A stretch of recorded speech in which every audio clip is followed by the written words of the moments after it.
Take care, Bill. If I could, if you might stay for a moment, just to... Sorry. As any of my colleagues may have them. We heard directly from Chancellor Farina that suspensions would occur if someone had a weapon or brought a weapon, because I brought up the Post article that recently, or was either yesterday or the day before, talked about the increase in number of weapons being picked up in schools, and the police commissioner actually telling the parents to pat down their kids before they leave the house, which is something I've never heard in my life. And I taught for 20 plus years in the city of New York in those schools. So it was interesting, though, she did say that there would be suspensions. You're saying that there are no suspensions? There are no suspensions for bringing the weapons into the school. I would be glad to send you some information about some of these cases that were highlighted in the Post, where if your staff, Senator Marcelino, wants to follow up and hear for yourself from those sources, I would appreciate that. Confirmed sources, they're not suspending the kids. Okay. Please do. Send us specific examples, and we'll try to follow up on that. With respect to the open meetings law, the only way you can be excluded to a meeting is if they're talking about personnel issues or negotiations in a contract. Those are the only two ways that people can be excluded from a public meeting, from a public entity. So saying that you cannot attend, a member of the general public cannot attend a school board meeting or a PTA meeting, simply not the case, unless there's personnel matters being discussed, or unless we're talking about private negotiations for a union contract or something to that extent. So if you're saying that's occurring, yes, if we can get something in writing on that, we'd appreciate that. I will send that to you in writing. I can, not just that, I can speak personally. I was on an SLT.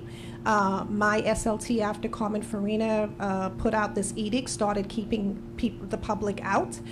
Speaking when it comes to parent associations, because of the fact that I am the lead plaintiff in Davids versus New York, you can imagine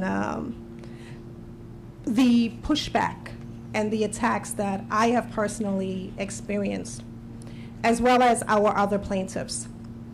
That being said, even with my school, and one of the examples for Bob Freeman was my school, they refused to let in a reporter. They refused to let in a representative from Students First. And then parents like myself, who are parents in the school, they called the police and had us removed. And before they did that, they checked with Tweed. So, and I'm just one example, and I know of this happening to other parents. And it's not like Chancellor Farina doesn't know. She knows everything, because we document everything. And that is why we even had the reporter there, and we had other witnesses there. So this is a problem, and they can get away with it because no one is holding them accountable. De Blasio Inc. is not here, senators. UFT, the mayor, they're not here. They've made their deal. But it's our children in the school system. And I appreciate so much you allowing us to be here and talk about how mayoral control has impacted our children. I hope that going forward, you have more communication and outreach with the parents. I've looked at your speaker list, and just looking at your speaker list, I think maybe there are 2 speakers on that list with children currently in the school system. 2, and I'm one of them. So there's a problem here, and I'm pretty sure the other parent is going to say something similar to what I've said. And at your Albany hearing, again, you had one parent who had a child in the school system. So if we parents, who are the real stakeholders, who managed to get invited to this, parents with children who are still in the school system, parents of children who reflect the demographics of children condemned to failing schools. If we are saying this system is not working, and if you are seeing how you yourself have been treated today with de Blasio Inc. missing, there is a problem here. So again, we support mayoral control. I urge you to please look at our recommendations about the independent monitor and to really engage the parents, truly engage the parents, and to give us some contact of someone that we can reach out to when we are ignored by this mayor and by this chancellor. There needs to be some type of checks and balances, and there simply are none. We thank you very much. Thank you, sir. Just a matter of clarifying things and making sure everybody is fully aware. When I taught, I was a UFT delegate and a chapter chairperson for my high school. As I said to you before, the UFT was invited. They've declined to attend both hearings. That's their call. When I was an assistant principal for administration, I was a member of the CSA. So everybody knows where we're coming from. Yes, sir. Sure. Also, Mr. Chair, I do want to encourage all parents and those interested in this issue. It doesn't take a hearing, it doesn't take a press conference or a trip up to Albany. Emails, phone calls, visiting your electeds. Parents need to be heard. Parents have a vested interest in their children's education. And from now until the time that we decide on mayoral control or not, I do encourage all parents to reach out to their elected officials. Absolutely. The next panel will be consistent of Tanika Boyd, Martha Zorno, Carrie Shabazz, and Jacob Muklin. If they could come, please.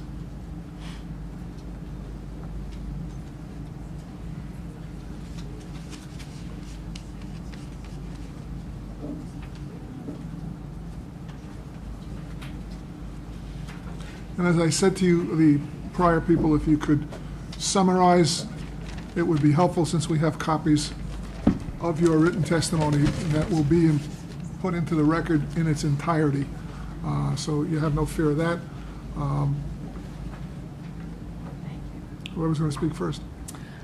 Good evening or good afternoon. I'm Tanika Boyd. I'm the Senior Director of Organizing at Students First New York. I guess I'm the second New York City public school parent. My daughter attends PS 321 in Brooklyn. I work at Students First New York. We're an advocacy organization. We organize traditional district public school parents in 16 communities across New York City. So that's communities in Jamaica, Queens, Harlem, East New York, Brownsville, and communities like that. I really want to center this idea and the magnitude of what we're talking about here. We're talking about 1.1 million students that Mayor de Blasio is in charge of, and also many of those students are students of color. Many of those students also are legally zoned to historically and persistently failing schools. So the magnitude of that is really, really great. 1 out of 340 Americans is a New York City public school student. So when we talk about mayoral control, we really need to center the lives of marginalized and low-income students, especially students of color. There's about 7 things that I think that we really need to look under the hood when we talk about mayoral control under Mayor de Blasio, and I'll be, I think, much quicker than Mona. So a few things. Thank you. So the mayor has talked a lot about making sure that all second graders can read by 2026. The mayor will be long gone after that, and so I really think we need to think about the deadlines that the mayor has set for himself and the students of New York City as we think about mayoral control. Another thing, we're still dealing with a tremendous amount of dropout factories. We have students from Boys and Girls High School, Automotive High School, Clinton High School in the Bronx, where 46% of children are graduating in 4 years. Of the 46% of those students, only 13% of those students are graduating with a high school diploma that means anything. So we're still giving students these meritless diplomas and these empty credentials. Another thing, 8 out of 10 New York City public school students who are graduating are also taking remedial courses, again, so they're not college ready. They don't have the skills to be successful and really raise themselves out of intergenerational poverty, which is something that is essential for any public school system. Also, one of the first things that Mayor de Blasio did as an act of mayoral control is he cut the school day by 2.5 hours a week, right? And so when we think about things that we know are good for students, it's really more instructional time and longer school days. And this mayor has been consistent in cutting the instructional time of students, and students in low-income communities and communities of color, our most marginalized students, who need it the most. Also, this mayor is ignoring solutions. We know that school choice and expanding school choice is something that's very important. It has allowed students who, again, are zoned to legally and persistently failing schools opportunities to have a different pathway for success and career readiness, and this mayor has not done that. Also, accountability is really non-existent. So the mayor has a school renewal plan and the school renewal schools where 93% of the students are still failing. Many of those students are, again, low-income students and students of color. So you're talking about plans like washers and dryers and glasses, all of which sounds very nice and I'm sure socially conscious. But what's really important for those students is to be able to have the skills, the reading and math skills. And the mayor has yet to put forth a plan to address that 2.5 years in. So what I'll say in closing is I really want to center the lives of a few parents that I work with each and every day. One of those parents is Nakia Porter. She's the mother of a second grader from PS 305 in Bed-Stuy, which is a part of the mayor's school renewal plan. Her son is a year away from taking the state and math tests, but she doesn't feel like he's properly prepared. That school only has 3% of the students who are reading at grade level. She's deeply concerned. She's been an advocate as long as I can remember. She sent emails. She's appeared on NY1, really encouraging the mayor to raise the standards for students in this renewal school plan. Camille Artemis is a mother who stood outside of this very building this morning and talked about her daughter, who in the past 2.5 years, she's transferred to 3 different schools from everywhere from Bed-Stuy to Bushwick to find a quality school for her child. She's waitlisted for high-performing charter schools, but there are not enough seats. And so she is stuck with persistently and failing schools. And she's really afraid of the number of vacancies in her daughter's school. And the mayor is replacing some of these teachers who are leaving the school system with ATR teachers, teachers from the absent teacher reserve. That's a system where we're spending $100 million a year on teachers who are not teaching in the classroom. These are excess teachers, many of whom are from failing schools. And those teachers are not in Park Slope, where I send my daughter to school. They're going to places where marginalized parents are left to live in Far Rockaway, East New York, and Brownsville, and communities like that. And the mayor needs to be held accountable for the lack of quality teachers that he's placing with our most marginalized and vulnerable students. Nakia and Camille's story are, they're sad, and they're stories that I hear every day, But unfortunately, they're not unique. They're stories of many New York City public school parents, and they're stories that I really think that we should begin to center as we think about how we extend mayoral control to this particular mayor, and also as we think about accountability. Thank you. Good afternoon, Senators. My name is Martha Zorno. I'm the founding principal of Girls Prep Bronx Middle School, a public charter school located in District 8 in the Bronx. We are one of the options that parents have to choose a high-quality education in their neighborhood. We're part of the Public Prep Network, a nonprofit network of schools serving 1,500 students. We had a bunch of our parents here today. We have a few hardy ones left. And one of our hallmarks is that our parents come out to support, because having the choice of a high-quality public school for their children is very important in their lives. I've been an administrator for over 7 years and an educator for 15.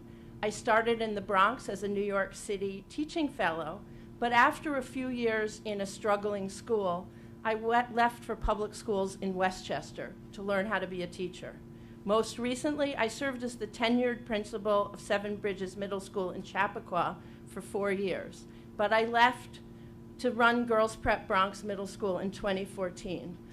I felt deeply that the discrepancy between what was available in Chappaqua and what was available in District 8 was absolutely unfair, and it was incumbent on me to come down and do what I could. At Public Prep, our philosophy is to start early with the end in mind, to put all of our students on a path to college completion.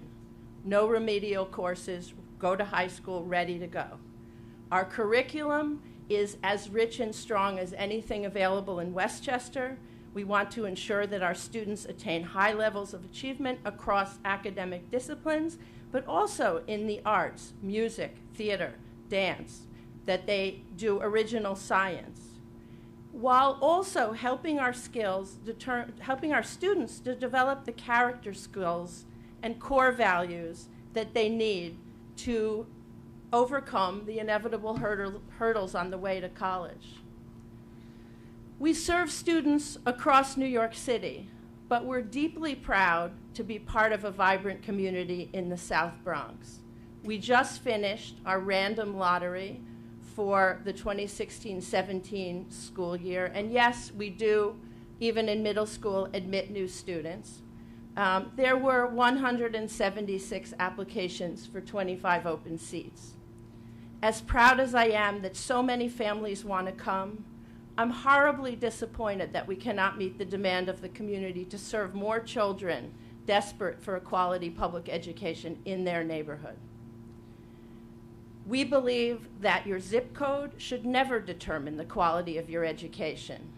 This means that we need to disrupt the systems that perpetuate education equality in our city. The de Blasio administration claims to have similar goals, but we have to question the unequal treatment by us, by Mayor de Blasio. If the mayor had had his way, Girls Prep Bronx Middle School would never have opened.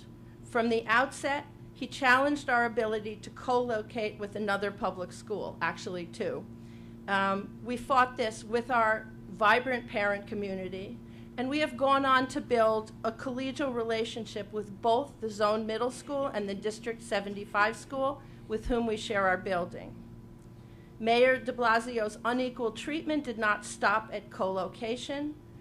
Funding for traditional public schools has gone up 6 times faster than funding for public charter schools, and Mayor de Blasio does not support fair funding for us.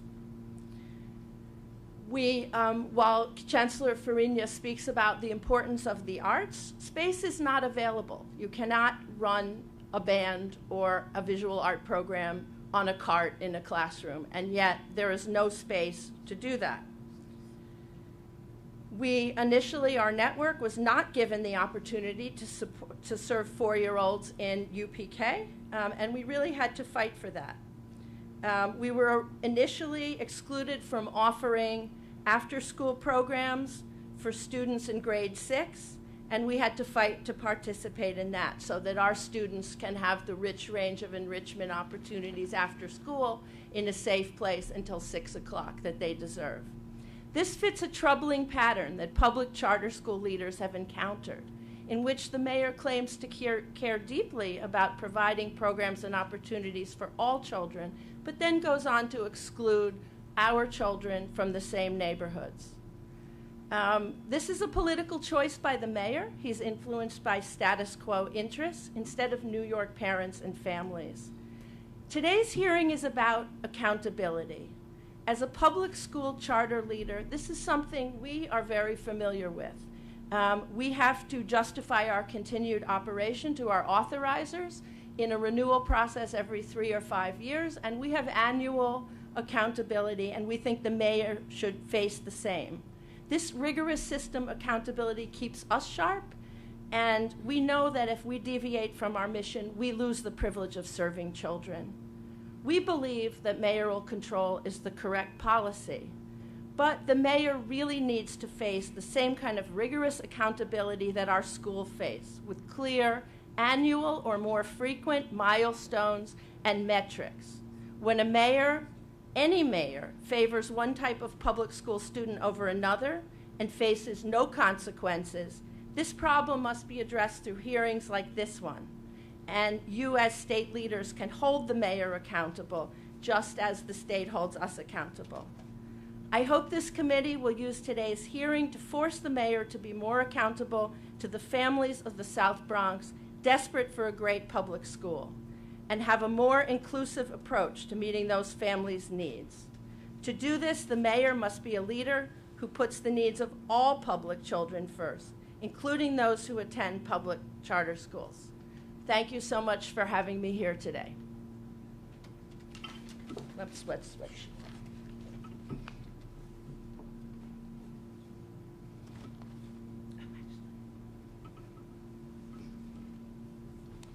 Good afternoon. Good afternoon. My name is Kahari Shabazz. I'm currently the principal of Success Academy Harlem West. I'm located on 114th Street between 7th and 8th. I also come to you as a parent, a single father in Harlem, where I raised my son, who's now 22 and a graduate of the University of Albany. I went to his graduation this weekend, and I did not keep him in New York City public schools because of some of the brutality and the dangers that you've heard today, but we do live in Harlem.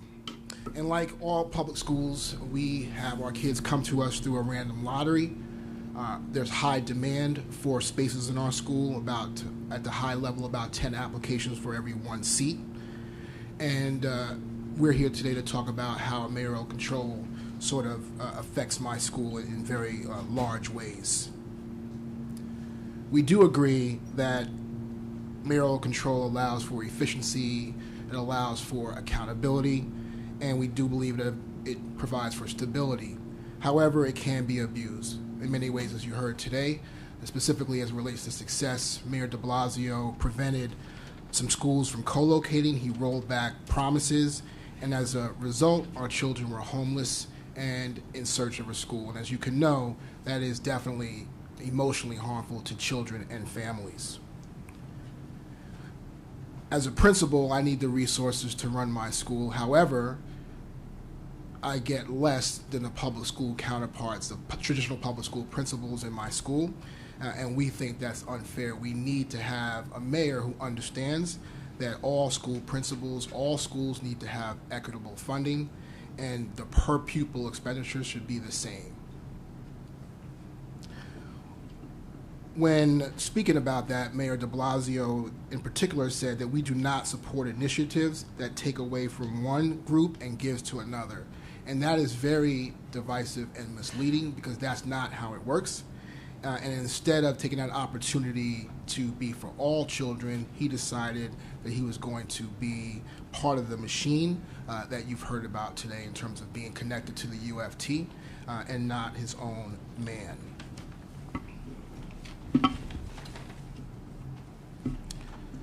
Our school day starts at 7:15 in the morning. We end school at 5:15.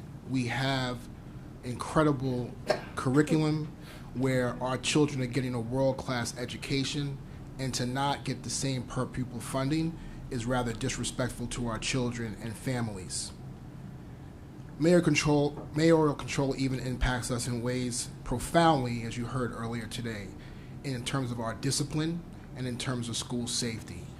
At Success Academies, we do have a policy where we suspend children. However, I'm in a building where there are kids who are dangerous to the building itself, and they're there day after day. In terms of making sure that we are safe, we are located on the 5th floor of a building that has 5 floors, and we have to expend adult energy to make sure that our children are able to travel through the school and through a neighborhood, quite frankly, that's particularly violent. One of the things that I love about working for Success, given those issues that we have, is that our children are getting a world-class education. They're deconstructing myths and they're smashing stereotypes. They perform in the top 1% in math and top 3% in ELA across, and that's in the state. And they are doing fantastic things in our classrooms. We want to make sure that we remove the politics. So we too also call for Mayor to have some accountability for what he is doing with control of New York City schools. I want to thank you for taking this opportunity to hear about Success Academies and about the role that we have, and I appreciate the opportunity to talk to you today. Thank you.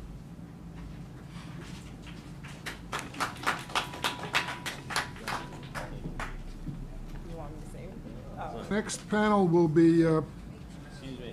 Sorry. I'm sorry, one more. I'll be quick. Good afternoon. Oh, sorry. Oh, go right ahead. Thank you very much for having me. My name is Jacob Mnookin. I'm the founder and executive director of Coney Island Preparatory Public Charter School.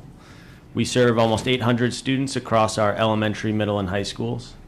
When I founded Coney Island Prep in just 4 rooms at a local New York City Housing Authority community center, we were the only charter school in South Brooklyn. Before we even had our own building, we received hundreds of applications. The stories we heard from parents painted a clear picture of a community where many families did not feel that their traditional public school could keep their children safe and allow them to learn. As a school leader in New York City under multiple administrations, I've seen the success of mayoral control. Strong mayoral leadership is best for New York City's children, far better than the previous system of school board leadership. However, educators like myself, as you have heard today, have concerns about the actions of the current administration. That's why today's hearing is so important. It is through hearings like these that the mayor is held accountable for his management of the city schools, where his leadership team must prove themselves worthy of the privilege of extended control of our schools.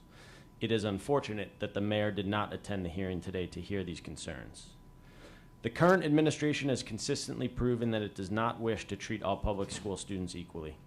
Public charter schools have been forced to fight tooth and nail for resources, while at the same time they have been mischaracterized and attacked by the mayor and the city's Department of Education.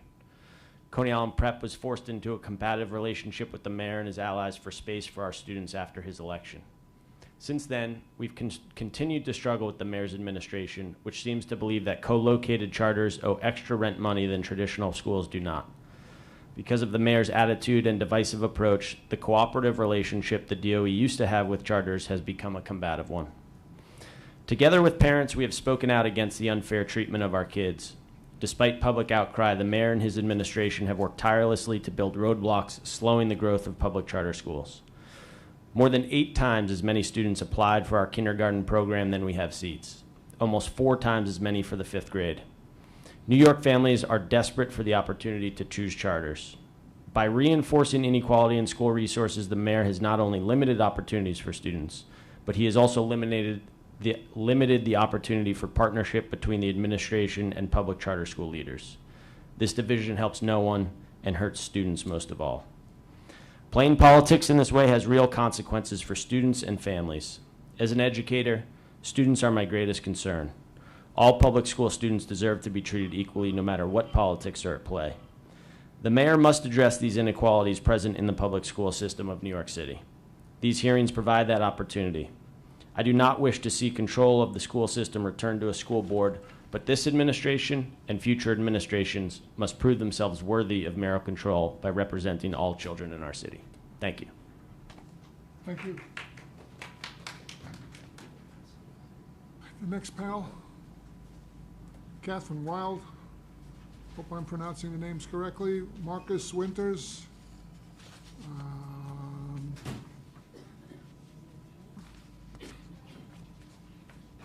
Laura Alschuler and Ilani Hamison.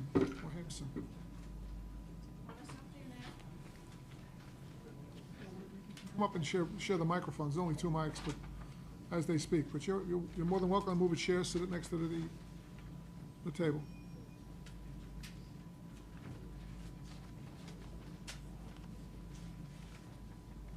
Please.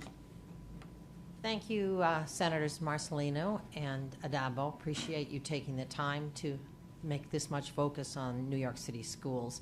I'm Catherine Wild, President and CEO of the Partnership for New York City. We represent the city's business leadership. Yesterday, we released a letter from more than 100 top CEOs in the city. Our members employ over 1 million New Yorkers and feel very strongly in support of the continuation of mayoral control as a solid governance system that holds the mayor accountable to the voters, to parents, and employers. We had the experience for more than 40 years of chaos in the governance of our school system through the 60s and for years beyond. Those who have been around know that that system did not work, not only for the children in the schools where we saw a consistent decline in performance, but it also was a time during which we saw more than 1 million middle-class New Yorkers leave the city, most of them parents looking for decent schools for their kids. We saw many of our leading employers leave the city at the same time. So this is not just an issue that's important from the standpoint of the education of the kids, it's also an issue that's important to everyone in the city. And I want to reiterate that, and that's the lens through which the business community looks at education. In addition, they look at this as in terms of the future, where are these kids going to, how well are these kids going to be prepared for jobs, college careers, and advanced training and education.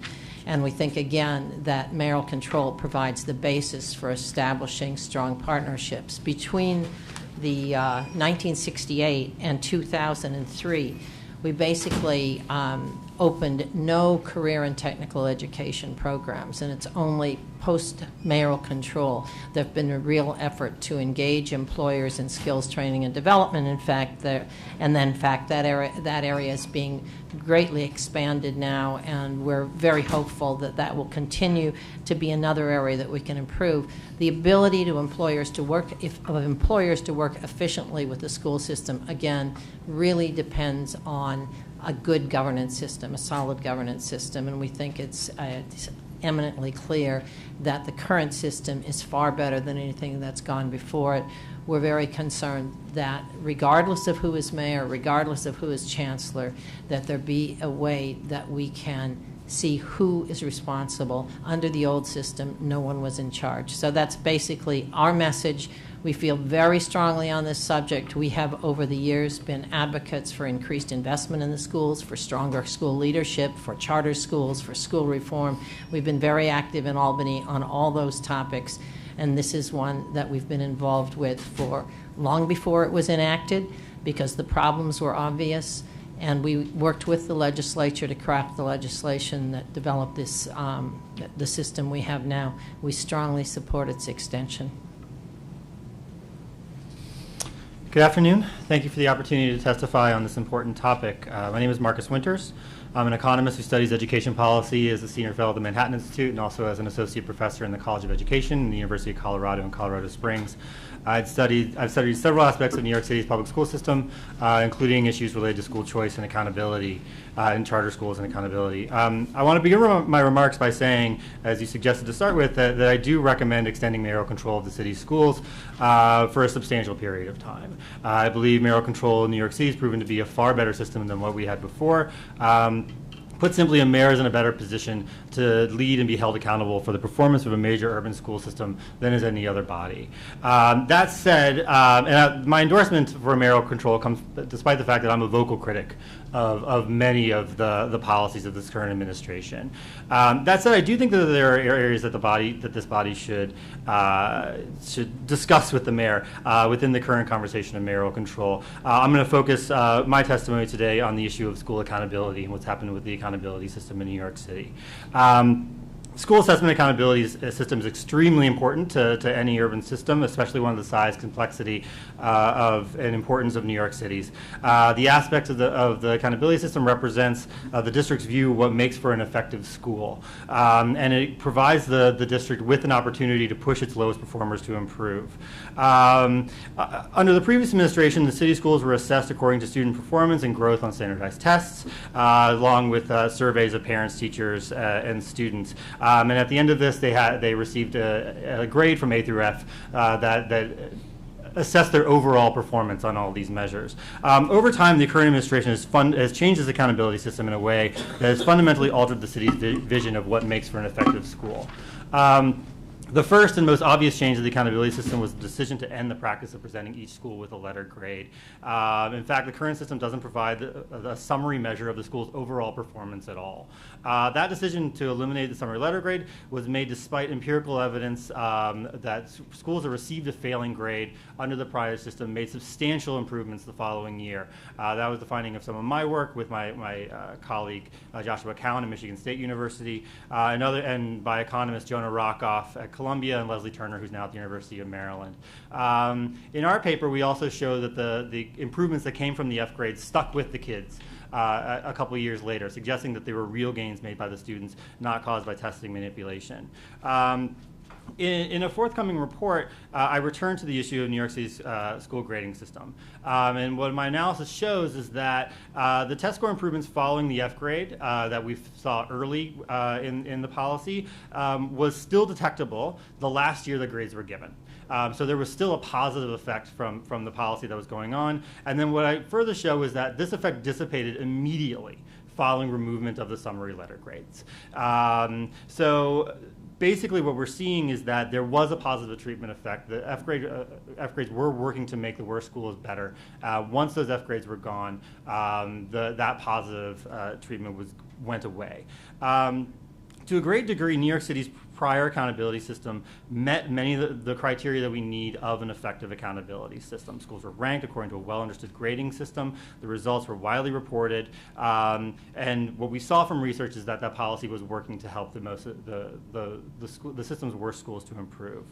The most recent manifestations of the New York accountability system lacks that well-understood scale that we saw in the prior system. At least as important as issuing those summary letter performances, and I think that's of tremendous importance, are the factors that underlie the district's assessment of school quality, and that also has changed under the current administration in ways that I think are problematic. So when the city first removed the letter grades, they actually reported almost identical information about school quality. That has been changing over time. So the year after that, the city fundamentally changes the parent surveys. So that used to be very focused on the parents' perceptions of the school's expectation for a child's performance and how they're reaching that. All those questions have been replaced with, I think, questions that I think are less helpful about the parents' perception. More problematic, in my opinion, are the planned upcoming changes that have been signaled by the administration. According to the technical documents of last year's school quality reports, the administration plans to phase out important measures of student achievement, student academic progress on standardized tests from the school quality reports starting next year. Despite the controversy surrounding them, these measures of student test score growth are essential for separating the school's contribution to student learning from that of family background. To put the extent of the change in the context, measured student progress on the tests accounted for 60% of the school's overall score under the prior accountability system. Now that said, the old system wasn't perfect. And in fact, it was tweaked over time. And not all the changes that this current administration has done is all bad. In particular, essential feature of the current system is the focus of reviews of experienced educators who spend time in the schools. I think that's a helpful thing. There are things that qualitative assessments of school quality can tell us that test scores and surveys might miss. That said, objective measures of school performance are essential for anchoring that accountability system. Without the grounding of student test score growth, these qualitative assessments could easily become rubber stamps over time, just as subjective teacher evaluations were for so long. Now, so I would strongly suggest that this body keep control of New York City schools in the office of the mayor, but I would also suggest that the legislature make clear its expectation that whomever is mayor operates the schools within a framework that prioritizes student learning and presents the public with useful and actionable information about school performance. Thank you very much.